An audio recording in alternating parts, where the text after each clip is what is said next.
This is a show that brings to the forefront newsmakers, entertainers, and those making a difference in our lives and in our world. Each week is a new adventure with topics ranging from the most serious and cutting edge to the most lighthearted and entertaining. This is Taking Care of Business with Richard Solomon. Greetings, everyone. This is Richard Solomon, My Father's Place Radio. Wow, we got a show today. I have Mike Reilly from Prarie League. So, Mike, thanks for being with us. You're currently on tour. And let me just start with one question. Where were you on June 12th, 1980? I know I'm a lawyer. But June 12th, let me see. That would have been, we were in Los Angeles, and we were taping the Dick Clark American Bandstand. Close.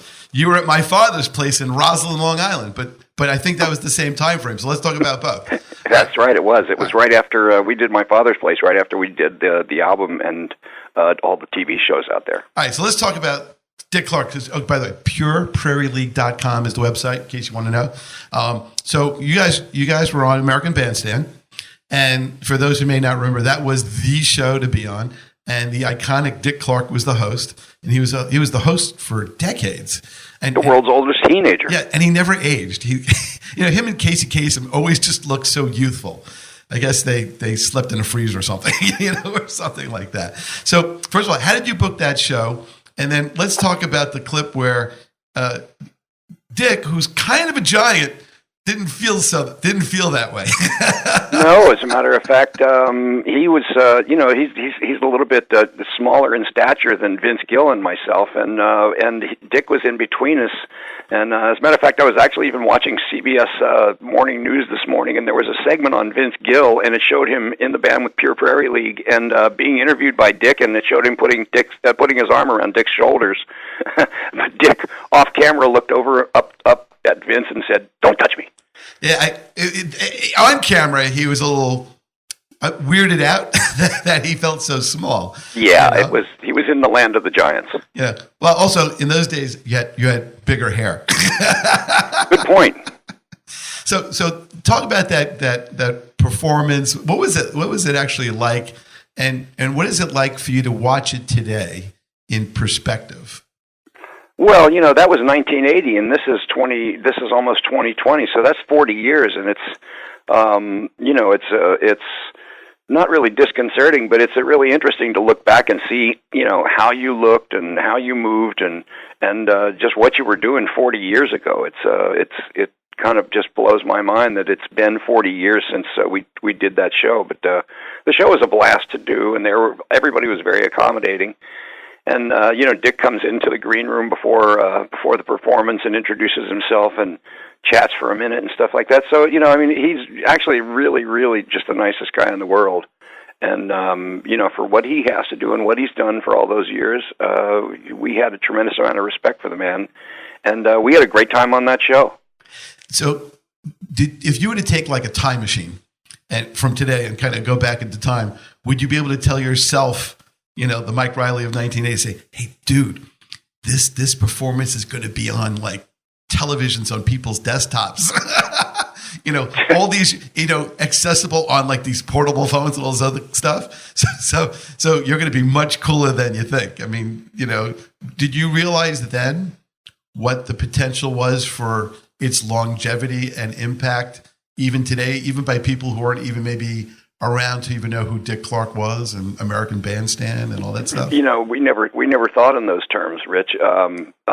We were basically out there doing 1 day, 1 week, 1 month, 1 tour at a time, 1 album at a time, and just hoping that people would take to it and keep moving, especially in the competitive environment of rock and roll music, and because it's rock and roll doesn't seem to shrink as much as it grows in terms of membership year by year. And I mean, you look at the crop of musicians and people that are coming out with music and videos and what have you now. I mean, 40 years ago, we didn't think there would be anything like YouTube or the internet streaming services, and it's just amazing to see where it's come, and we've actually been lucky enough to be able to kind of coattail along with it. Has the internet helped you more than it's hurt you? Because, in some, and the reason why I ask it that way is because, everybody wants the exposure, but then the problem is with the exposure is that, hey, yeah, I've already seen it, that kind of mentality. And I'll follow up with, but there's still nothing like a live performance. Well, that's true, and that should and hopefully will never be replaced. People's tastes change over the years, and they also, some people go along with the times and keep up with technology, and other people, are just steadfast in their what makes them tick and don't like the changes. But the internet's helped us because it's introduced us to just a huge, there's millions and millions and millions of people, and I think that's what's contributing to the fact that we have, that we're in our 50th year, and people are still interested in our music. They like our album covers and the graphics. They like our music because it's kind of timeless. And it's actually gratifying to see what these young kids have come up with in terms of technology to keep us old guys, still in the spotlight a bit. Well, I like to tell you this: on June 12th, 1980, there is a YouTube video of your performance at my father's place that was broadcast by WLIR. I have a feeling it's not an authorized copy on the internet, but what you guys played you guys just rocked the house. It was a great show.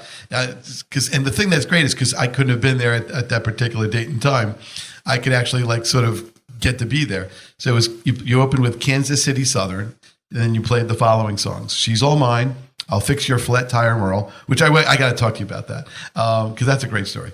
Let Me Love You Tonight, Ain't Living Long Like This, I'll Be Damned, Two-Lane Highway, Janny Lou, Amy, of course, Picking to Beat the Devil, sorry. I'm Almost Ready, and Freeborn Man. So that was just an electrifying concert. It was, lively and powerful. And, we always do our good show prep here. So I wanted to make sure that I re-listened to that because I actually really like your music. What was that performance like for you at my father's place? And did you play there more than once? Oh, we played my father's place every year for years and years, and sometimes 2 and 3 times a year. If we were anywhere near the Northeast area, Epi would call us up and say, "Hey, I got a night open. Can you guys come in?" So, my father's place was sort of almost like a home base for us, and Epi always took real good care of us, and the place was packed every time we played there. We had people like Richie Cannata, Billy Joel sax player at the time, come in and sit in with us, and David Sanborn, and we had all kinds of guest stars that would pop in, and my father's place was that kind of a nightclub where musicians felt comfortable and the crowd felt comfortable, and people would just it would be its own little microcosm. People would cut loose and dance, and they're on the tables and singing along, and the bands would pretty much be doing the same thing. Wow! So you've not yet seen or performed yet at the new My Father's Place? That's no, but we will be there on Friday, September 13th. Right.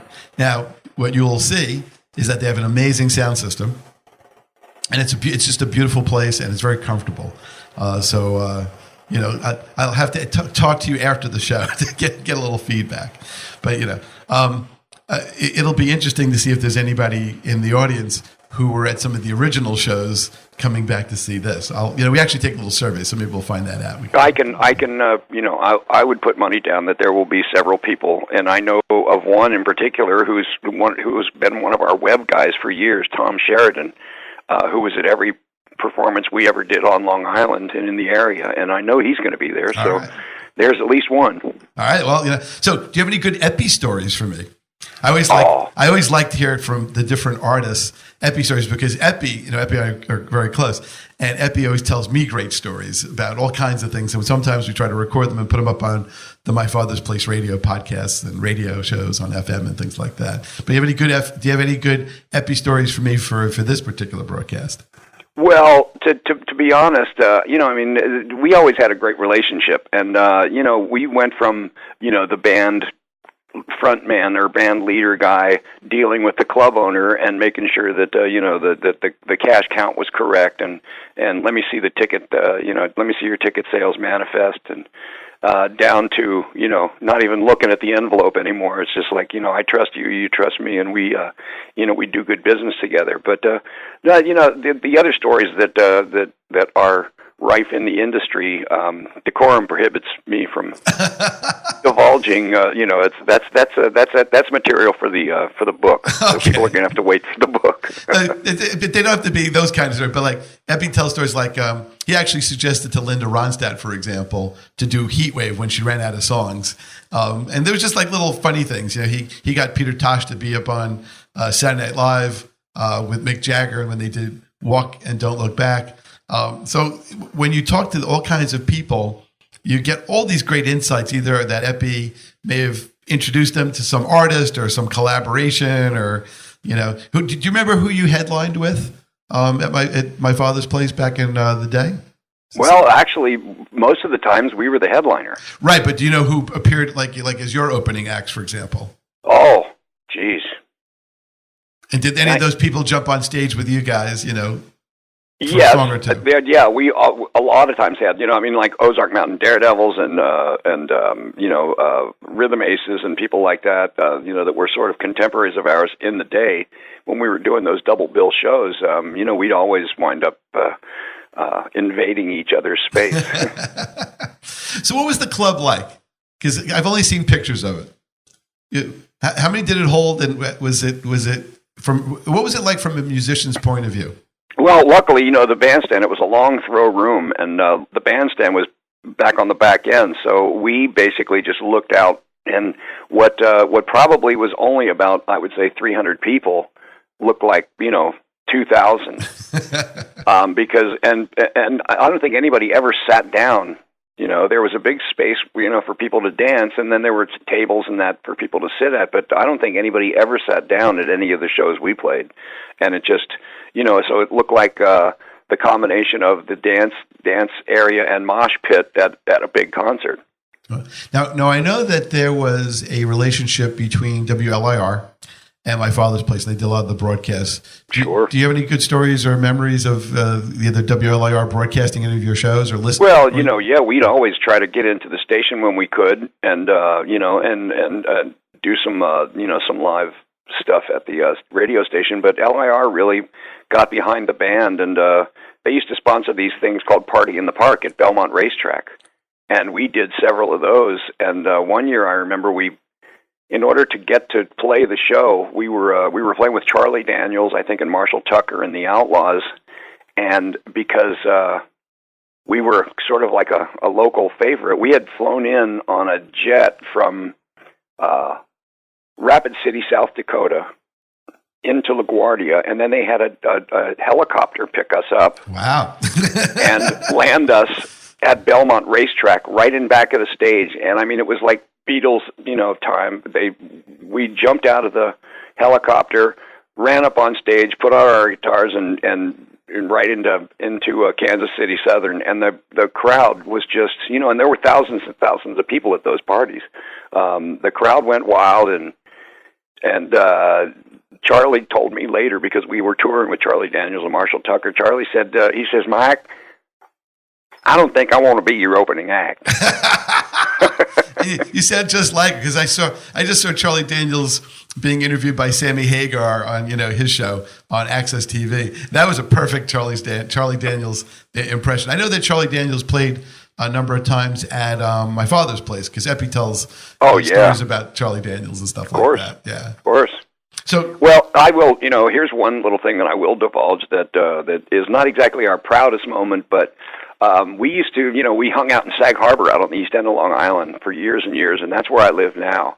But when we played these places, like my father's place, all my friends from Sag Harbor would rent a bus or two and just party all the way down, party all the way back, and nobody had to worry about driving. Smart, yeah. So, but two of my friends, one who has since passed away, one of my best friends, Jim Smythe, owned a local establishment in Sag Harbor, and his friend Black Bart would always come down to see us. And they would, after a couple of cocktails, they would feel emboldened enough to jump out on the stage. And these were two big guys, barrel-chested, big beards and stuff like that. And, people were wondering, who are these guys? And I blurted out one time, hey, man, let's give it up for Big Jim and Black Bart from the Charlie Daniels Band. And people would go nuts. Until finally one night, Charlie pulled me aside again and he said, Mike, he said, I appreciate what you're doing, but he said, mentioning the CDB and all, he said, but, them boys ain't in my organization. So I apologized and told my friends that, we're going to have to change their identities. Right. They're now with Jackson Brown. Yeah, there you go. Exactly. So is there a picture of you in the Norman Rockwell Museum? And if not, why? Because think about this. You have, the iconic picture of Norman Rockwell in a lot of your album artwork. I believe there's a Norman Rockwell Museum somewhere in Massachusetts. Yeah, in Stockbridge, where his studio was. Right. So should I not fly in a picture of you guys? Well, actually, we do have a picture of the band there. About 4 or 5 years ago, we stopped by and spent the day there with the director of the museum and, looking at all the exhibits. And years ago, in 1975, we were up in that area touring, and we got to visit Rockwell's studio and meet him, and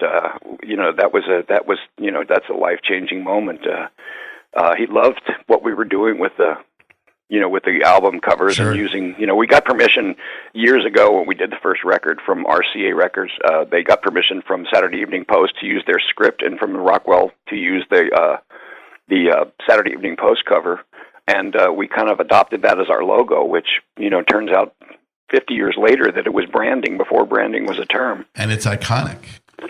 Right. Exactly. So, but Rockwell said he loved loved the fact that we were staying true to the cowboy and to the spirit, and we made him an official prairie dog, and the sixth member of the band, and so we went back to visit the museum a few years ago, and the director was very gracious, taking us around and into the closed areas and things like that. And of course, our Saturday Evening Post cover is in a frame up there on the wall. Wow. I have an original copy from 1927 in my office, and several. I've got probably a dozen of the Rockwell signed prints of our cover. But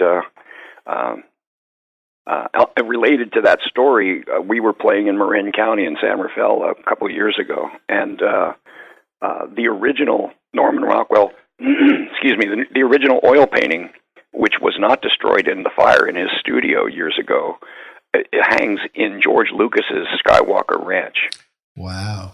Yeah, so Lucas owns the original, and I actually sent him several emails and calls, saying, is there any way that we could come by and just, look at the picture and maybe get a picture with it? But, Lucas is a busy man, and I'm sure he's got, 3,000 staffers running interference. So we never got to see the oil, the original oil up front. But, we've seen so many pictures, and I've got a signed Rockwell print of it.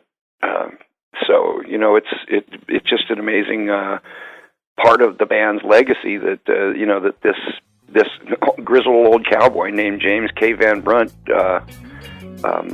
has stuck with us all these years. All right. Speaking of which, this is Richard Solomon, Mike Reilly of Pure Prairie League. We'll be right back.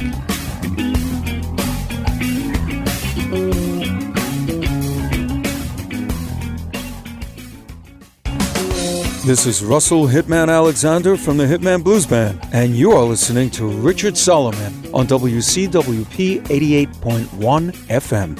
Welcome back, everybody. Richard Solomon, My Father's Place Radio with Mike Reilly of Pure Prairie League, pureprairieleague.com. The year is 2019, and they are currently on tour, going all kinds of places. Go to pureprairieleague.com. And check out their schedule. They will be at My Father's Place on September 13th, 2019. But if you're hearing this in the future, you missed a good show, and you'll have to catch them when they return.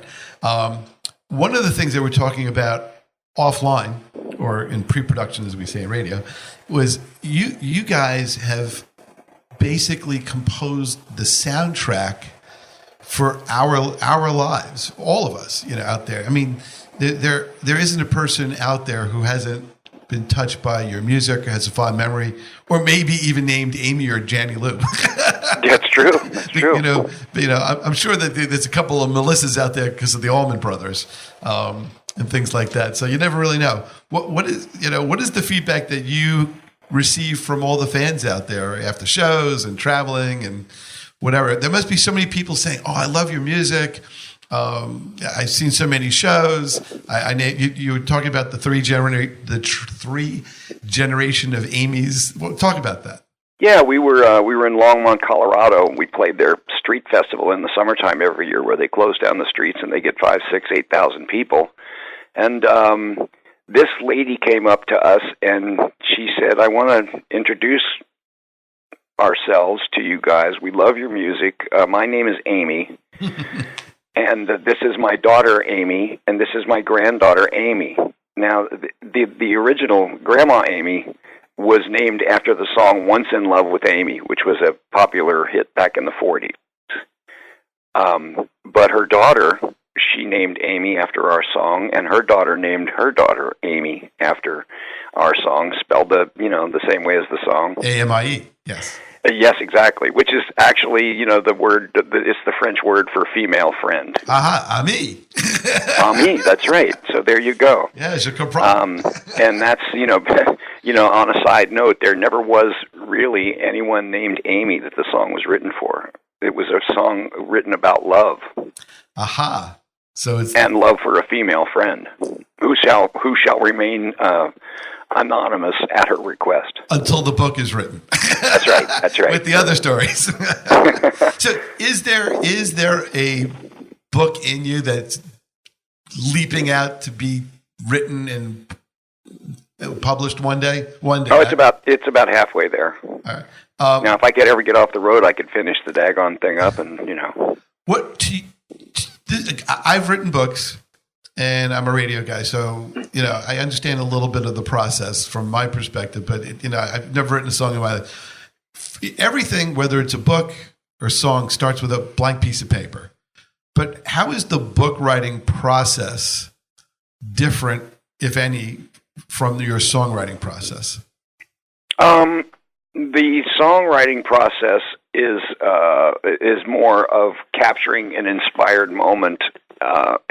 And writing a book, I've found over the years that I just, on scraps of napkins and pieces of paper and hotel stationery and everything else, and then finally trying to get it down, into a transcribable format, they're two totally different things. A moment of inspiration, even in the middle of the night, can make you get up and get out of bed and grab your guitar and, get that idea down because you don't want to lose it. And book writing is basically an exercise in memory and how much you paid attention in English class. Well, I'm doomed. No, believe me, I think I was just trying to come up with an explanation, but it's they're both interesting ways to release that creative devil. From what perspective are you writing the book about yourself, your memoir? Is it like from here going back? Is it more chronological? Is it different stories that are just comprised chapters? Well, the way the form that it's in right now, once again, because it's only about half finished, is it's more of a random collection of thoughts and instances and memories. That's the editor's job. Finally, when it gets down to here it is. It's like handing the IRS a shoebox full of receipts. But that's always dangerous because they can interpret it their way, whereas your interpretation that's true. But of the audit is going to be much different.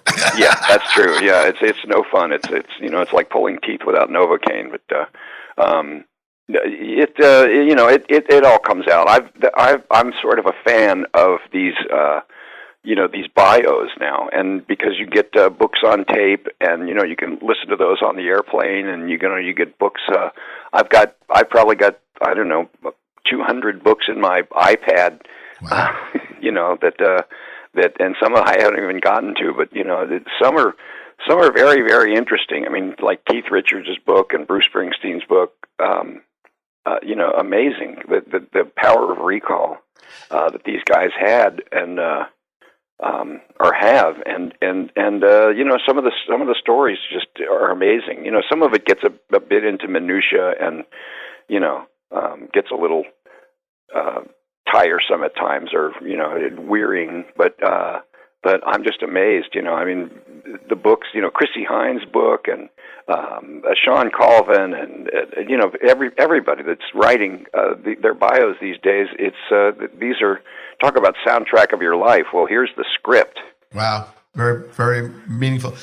Do you read these books differently because you're a musician and the experiences of being on the road resonate more with you than maybe someone like myself who's just a fan?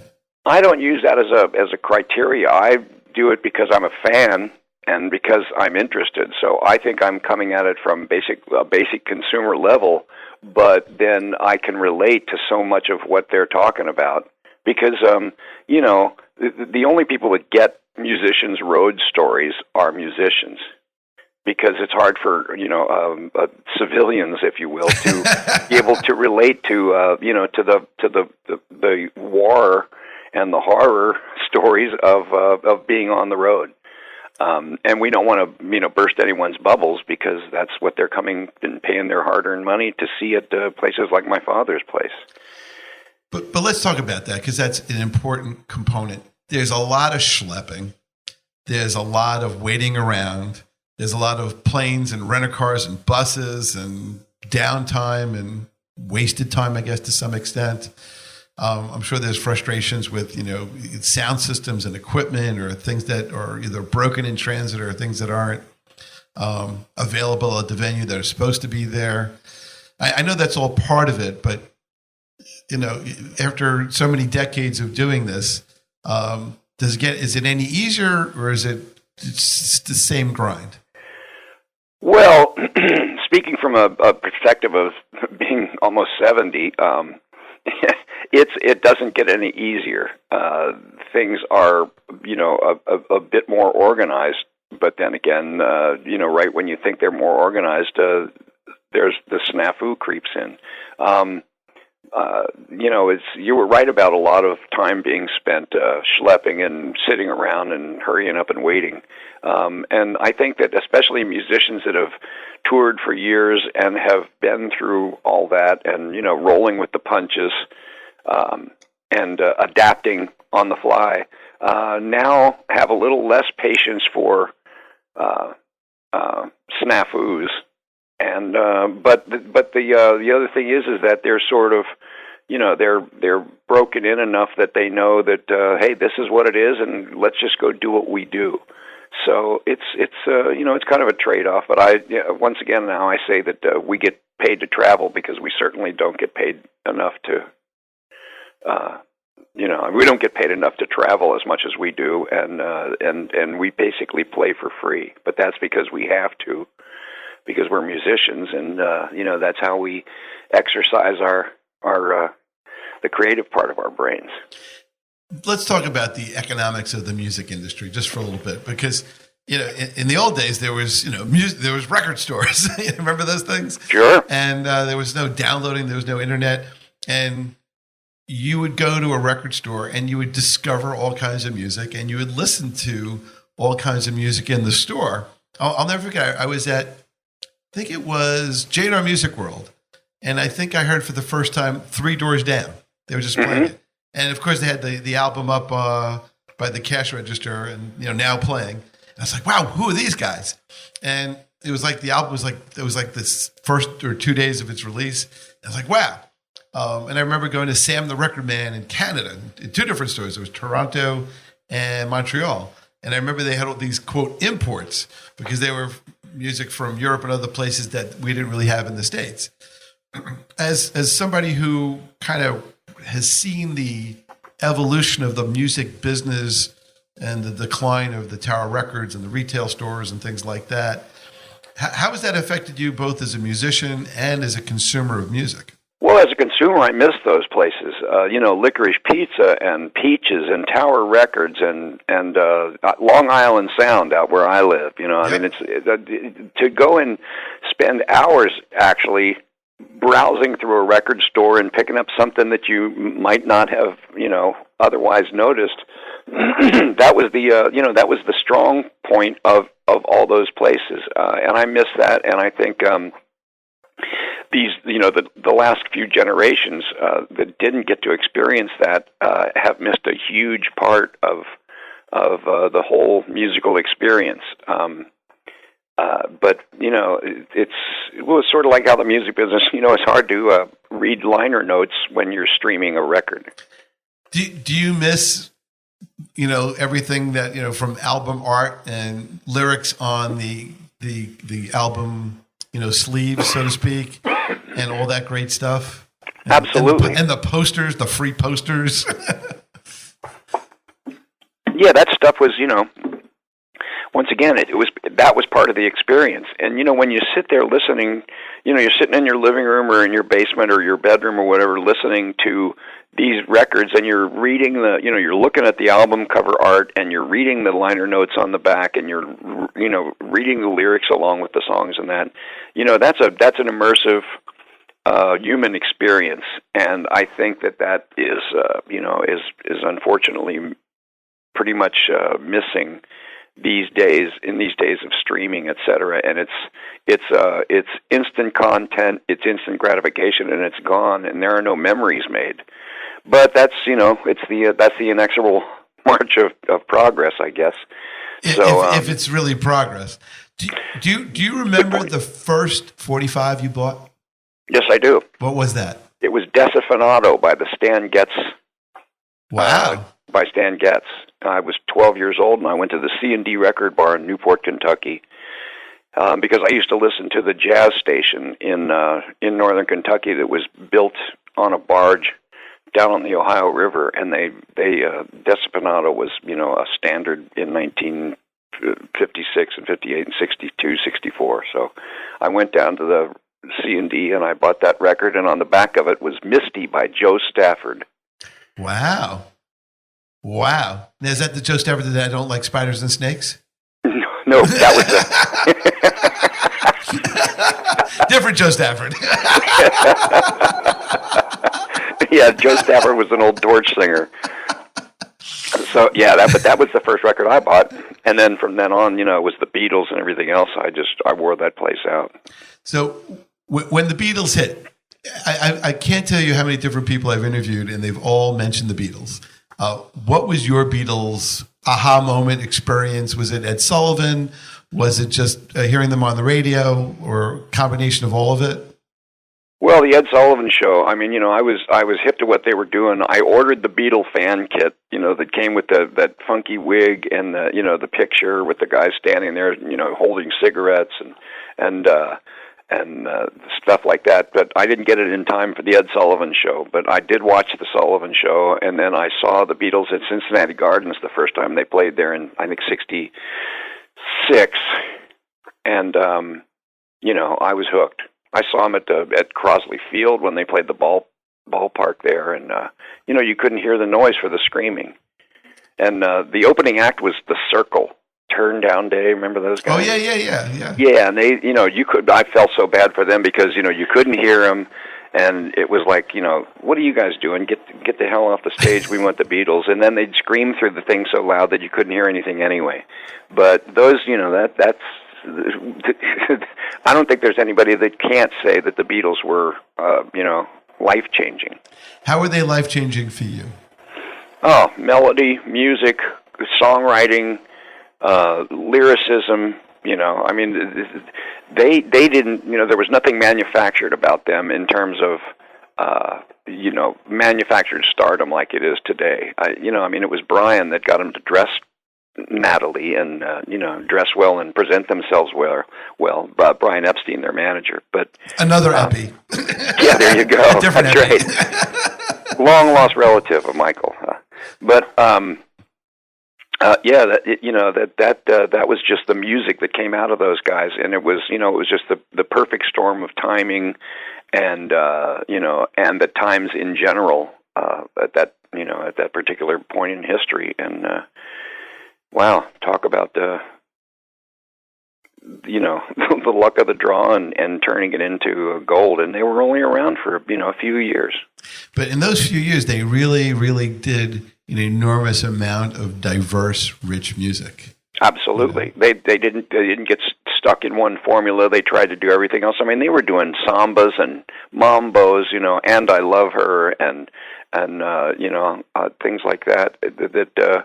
They were pushing the envelope, pushing the boundaries, and actually, unwittingly, I think, exposing the general public to all the different styles of music that that were available.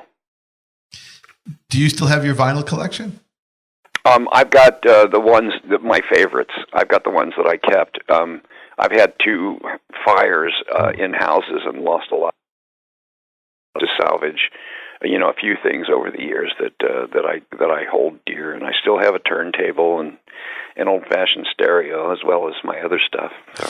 Now, before we go, we have like 1 minute. Well, I'll ask this on the other side of the break. But were you like a component stereo guy where you got like the Technics turntable, but the Marantz equalizers and using like Maxell tapes and things like that? I'll ask that after. This is Richard Solomon with Mike Reilly from Pure Prarie League on tour this year. We'll be right back.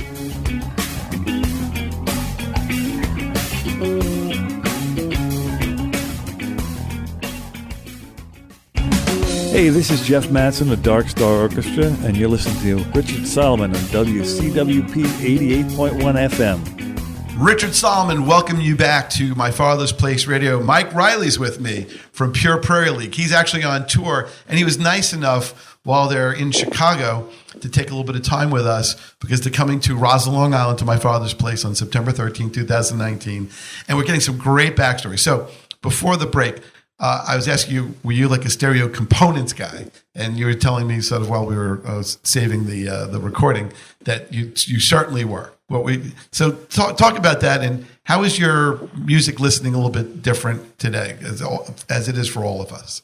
Well, today it's all technology, and it's been duplicated, digitally into the land of jagged edges. But back then, listening to music was, once again, it's an immersive experience. And I used to have Macintosh components and a Torrens direct drive turntable, and Bose speakers, and JBL 4311s. The speakers that really made everything sound warm and transparent and huge. And it's these days everything is sort of transistorized, if you will, and it's like. That's why I still listen to some of the old albums and things that I have, and actually even some of the remastered re-releases of some of the older stuff, on my 4311s, because it just sounds so warm and rich. So I think it's all depending on your conditioning and your ears over the years, but I still prefer the warmth of analog to the exact. It's like a 70-year-old looking in the mirror and going, I didn't see those blemishes there before. I can relate. So I kind of prefer the cataract vision of old age to the to the razor sharp focus of it's sort of like the outer limits. You can't adjust the horizontal. Don't touch the vertical. We can focus this to razor sharp clarity, and that's sort of the way things are these days. But I prefer. So in your recording process today, would you prefer to do all vinyl if you could? No. I don't know that I could say I embrace, today's technology, but I certainly am a fan of it. I mean, on my computer, I've got, Pro Tools that I take on the road, and we record every show, and I can take it home and fool with it and see if I like something. And No, when we go in the studio, we record digitally, but we use, good old LA2A limiting amplifiers and some of the analog stuff, to warm things up. So it's a combination of using the old and new in order to achieve, what it is that you like personally. And that's, I think, these days that we've got that capability is a tremendous thing. I'm all for it. So in all the touring, so 50 years of touring, what has 50 years of touring taught you about America and the world? Just as far as, fans and music and merchandise and the whole thing. Like, what do you see that you didn't envision when you first started out? Like, didn't you guys start like 69? Yeah. All right. Well, let's talk about that. But what do you see? Like, what is your reflection upon all of this so far? Because it's not, it's a story that's still way in progress. Well, yeah, it is. What I see is that we're all the same. Music is the common thread that unites us all, and from a touring aspect. And we get shows over the years where people just come because it's an event, not necessarily coming to see Pure Prarie League per se, but they're coming to be part of an event. But year after year after year, I'm just amazed at the folks that come and see our shows from back in the 70s when we were playing all the colleges to to the present day, where the average age of the demographic that comes to see us is probably 50 or 55 or 60. So, but they're all the same folks, and we always go out after the shows and talk to folks and sign stuff and whatever, and it just amazes me that with all the crazy stuff that is portrayed in the news media these days, that they're missing the point that I think the majority of all of us are pretty much the same and want the same things and enjoy the same things. Do you remember? Pardon me. Do you remember when you were in a car and you heard your music as you were like either driving or as a passenger, and you went, "Wow, that's like." Do you remember that moment? Well, I do. And where were you? Where were you? Well, I think the first time was probably riding on our tour bus, and in the early and mid 70s, and it was FM radio going on at that time. It was way before Sirius and everything else, but it's like all of a sudden they're playing Amy because we had been jamming it down all these college students' throats for years, and it looked like the work was paying off, and then somebody would, some creative DJ would say, well, let's listen to something else on that album. And that's what we've started doing in the last year or two, is going back and looking back into those first 3 albums specifically, and pulling stuff off the records that we had never played since like 1972 or 73. That are now in our set. So are the songs to you new again? They are, and actually, the way that the band plays them these days, after becoming, if nothing else, I won't say accomplished, but I will say seasoned musicians. We've breathed new life into these songs, and I think they're being played and presented the way that I wish we would have known that then, how to do. But it's just so much fun to bring out old songs from the first couple albums, like Angel and Woman and Angel Number 9 and things like that, rather than just Amy and Early Morning Riser, but bringing back some of these deep cuts and playing them on stage, and people are just mind blown because they've got those records and they remember those songs back in the back of their mind, but here they are being presented 50 years later, and they sound fresh and new, fresh as ever. Now, I assume you're using different instruments to play these older tunes. So does that have something of an impact on it as well? No, it's with the guitars are basically the guitars that just have pickups in them, and there are different ways to present, but we still use a piano and an organ and acoustic guitars and electric guitars, and it's pretty much the same as we did it back in the 70s, but I think the energy that we infuse into the tunes, it makes the difference. Wow. So, in terms of when you pick your set lists, what is your thought process now to bring certain oldies, back into life and to infuse that with some of the classics, like "I'll Fix Your Flat Tire, Merle"? Sure, like of course. Of course, we don't do a show without paying our respects to Merle Haggard. All right, let's talk about that, because I've heard the story, and I thought this is a great untold story. So apparently, why don't you tell the story from the beginning? Because it's a great story, and apparently it was true. Well, absolutely. It's a folk tale, The song was written by Nick Grabinides. He was the keyboard player for Big Brother and the Holding Company, and he wrote this song around 1969 after driving down the road, and there was a guy over on the side of the road, and had a flat tire on his truck, and Nick stopped and offered to help, and it turns out that it's Merle Haggard. So he went and just so happens. Yeah, amazing. Well, it says when I drove as I drove down old 65. 65 goes right through Nashville.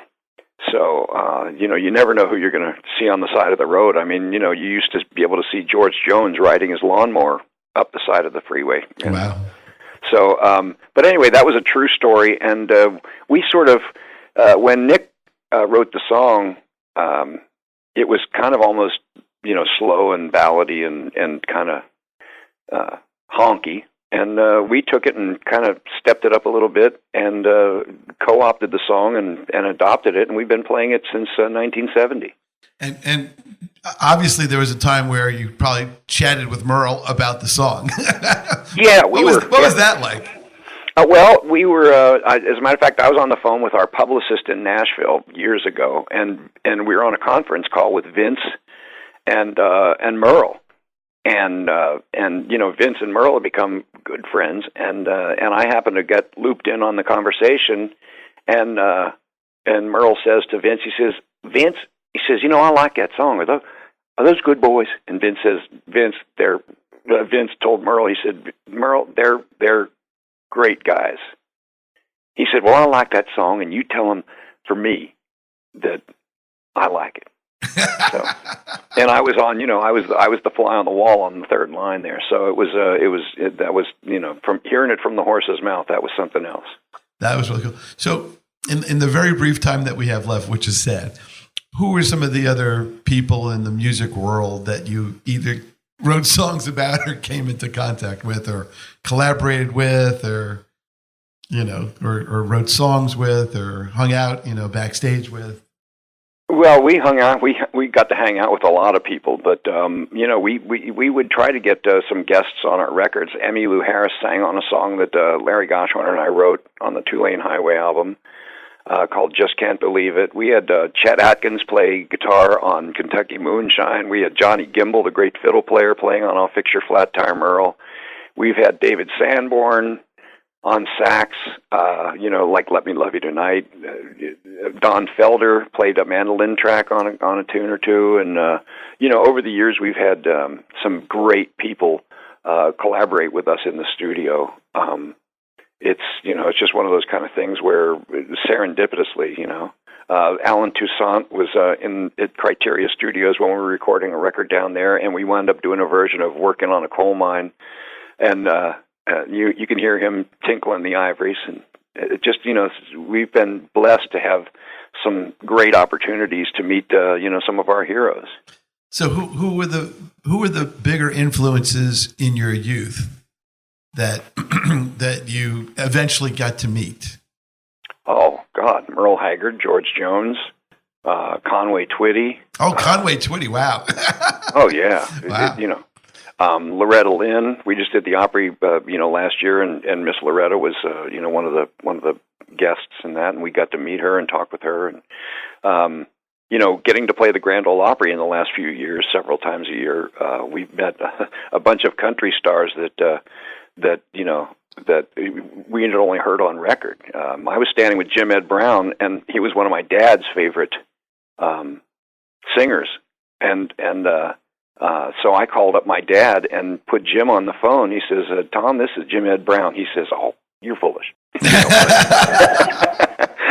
Because he knew I was a jokester, but he was pretty amazed that I was standing backstage at the Grand Ole Opry, and and had one of his favorite country stars, on the phone with him. So it's those kind of things that just life has afforded us some great opportunities and has also dealt us some tough blows. But it's all part of life's rich tapestry. Well, interesting enough, I got to meet John Carter Cash. He wrote a book about his family's recipes, and he still produces Loretta Lynn.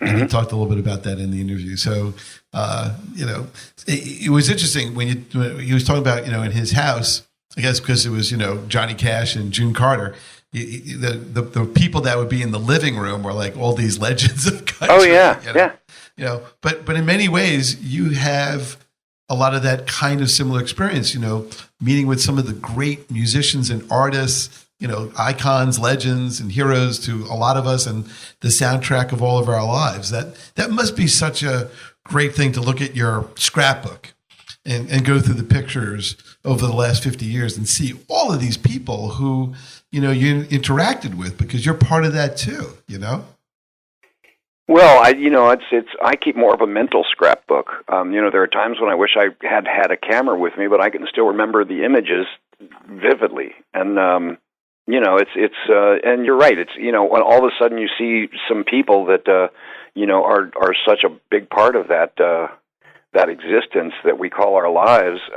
Later on, my wife was sitting out in Sag Harbor the other day, and Paul McCartney walked up and to buy some fire department raffle tickets. So wow. It's it's just that kind of there are moments that we should be thankful for every day when we wake up, that we have those moments. Well, what I want to do is I want to thank you for all that great music that has really enriched all of us. And I do remember listening to so much of it on FM and on college radio stations, and we're a college station too. So in many ways, it's a great thing. I can't thank you enough for your time being with us today and sharing the great stories. And I wish you a lot of success on that tour and all the future tours. And I really can't wait to read the book. So all I can say is move over, Keith. Well, I'll be happy if it sells in the tens of copies. Bruce, Keith, move over. I got to read. It'll be interesting. Is there any parting thoughts or words for the fans out there that you'd like me to have broadcasted for you? Well, we owe our careers to the people that appreciate our music and come and spend their hard-earned dough, to come and see Pure Prarie League do what we do because we have to. We do it because of who we are, and basically we, once again, from places like my father's place to big concert arenas and everything else, we owe our very existence to the fans. And there's no way in the world that we could ever express our gratitude other than just by playing our music for them and hoping that they enjoy it and have a good time at the show. Well, on their behalf, I want to, as a fan too, thank you for making great music and continuing to do so, despite the loss of record stores. Indeed. All right, stay with me. This is Richard Solomon. We'll be back next week. Mike, you're the best. Thank you. Thanks, Richard. Thanks for having me.